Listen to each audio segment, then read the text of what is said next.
Hey guys, it's Bob K, Subman719. I have both channels, so if you need info, you can check out either one of the channels. I'm just doing a video to help out some guys that are having questions about the whether or not to block off or delete your EGR system when you're doing the H&S MAXX tuner. And the answer is yes. If you're doing any emissions delete, the DPF delete, you must bypass the EGR system, you have to have the tune that's capable of the EGR and DPF delete. I'm going to show you what I did. Ultimately, I'm going to remove this entire EGR cooler. I do have the EGR cooler removal kit. I just haven't gotten around to installing it yet. But what you have to do is you unplug the EGR valve, basically the EGR valve from here, and I taped it off both ends to protect from getting anything in there in case I ever need to go back. And then you just take that, tuck it down there. And then you get the EGR Factory Solutions kit from H&S, and there's a pipe similar to this one here that crosses over from down there up over to here. And what you do is this kit comes with a block off plate here and another block off plate that has a fitting for your pyro sensor.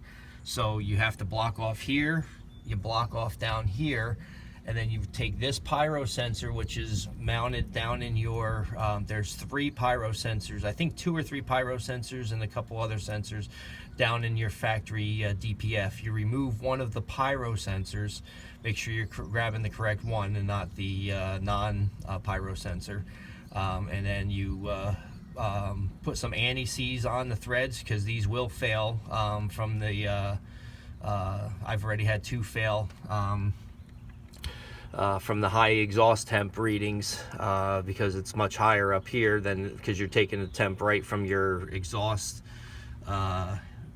manifold directly from the cylinder versus further downstream. So anyway, you plug it in here, and then this cord will plug down underneath the front. You can see this moving. There's a you remove the sensor from up above.